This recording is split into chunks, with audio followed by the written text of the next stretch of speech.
Hey everybody, are you ready for chapter 17 of The Wonderful Wizard of Oz?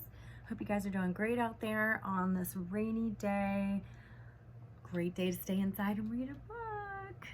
I know I'll be reading all kinds of stuff. I'm reading this great book right now about a man who rescued this poor abandoned pit bull who had actually been shot by someone.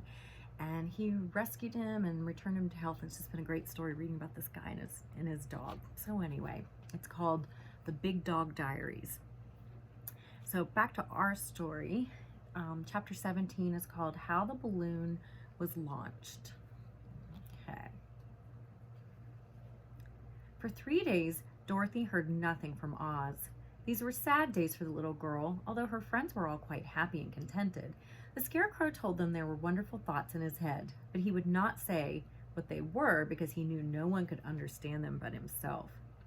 When the Tin Woodman walked about, he felt his heart rattling around in his breast, and he told Dorothy he had discovered it to be a kinder and more tender heart than the one he had owned when he was made of flesh.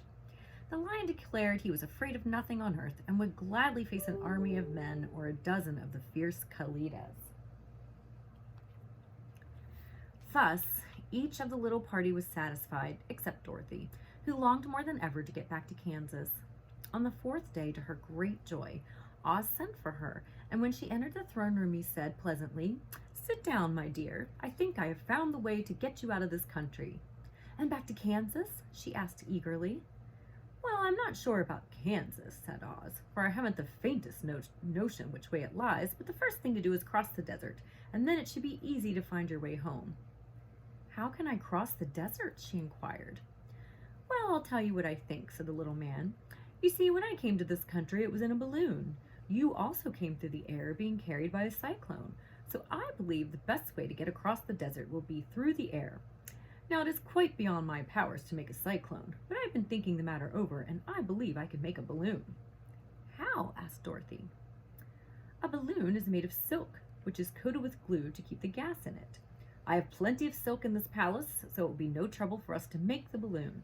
But in all this country there is no gas to fill the balloon with to make it float."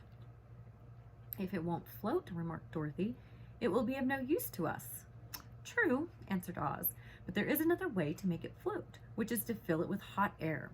Hot air isn't as good as gas, for if the air should get cold, the balloon would come down in the desert and we should be lost." "We?" exclaimed the girl. "Are you going with me?" "Yes, of course," replied Oz. "I'm tired of being such a humbug. If I should go out of this palace, my people would soon discover I am not a wizard, and then they would be vexed with me for having deceived them. So I have to stay shut up in these rooms all day, and it gets tiresome. I'd much rather go back to Kansas with you and be in a circus again." "I shall be glad to have your company," said Dorothy. "Thank you," he answered. "Now, if you will help me sew the silk together, we will begin to work on our balloon." So Dorothy took the needle and thread, and as fast as Oz cut the strips of silk into the proper shape, the girls sewed them neatly together. First there was a strip of light green silk, and then a strip of dark green, and then a strip of emerald green, for Oz had a fancy to make the balloon in different shades of the color about them. It took 3 days to sew all the strips together, but when it was finished they had a big bag of green silk more than 20 feet long. Then Oz painted it on the inside with a coat of thin glue to make it airtight, after which he announced that the balloon was ready. "But we must have a basket to ride in," he said. So he sent the soldier with the green whiskers for a big clothes basket, which he fastened with many ropes to the bottom of the balloon. When it was all ready, Oz sent word to his people that he was going to make a visit to a great brother wizard who lived in the clouds. The news spread rapidly throughout the city, and everyone came to see the wonderful sight. Oz ordered the balloon carried out in front of the palace, and the people gazed upon it with much curiosity. The Tin Woodman had chopped a big pile of wood, and now he made a fire of it. And Oz held the bottom of the balloon over the fire so that the hot air that arose from it would be caught in the silken bag. Gradually, the balloon swelled out and rose into the air until finally the basket just touched the ground. Then Oz got into the basket and said to all the people in a loud voice, "I am now going away to make a visit. While I am gone, the Scarecrow will rule over you. I command you to obey him as you would me." The balloon was by this time tugging hard at the rope that held it to the ground, for the air within it was hot, and this made it so much lighter in weight than the air without that it pulled hard to rise into the sky. "Come, Dorothy," cried the Wizard. "Hurry up or the balloon will fly away." "I can't find Toto anywhere," replied Dorothy, who did not wish to leave her little dog behind.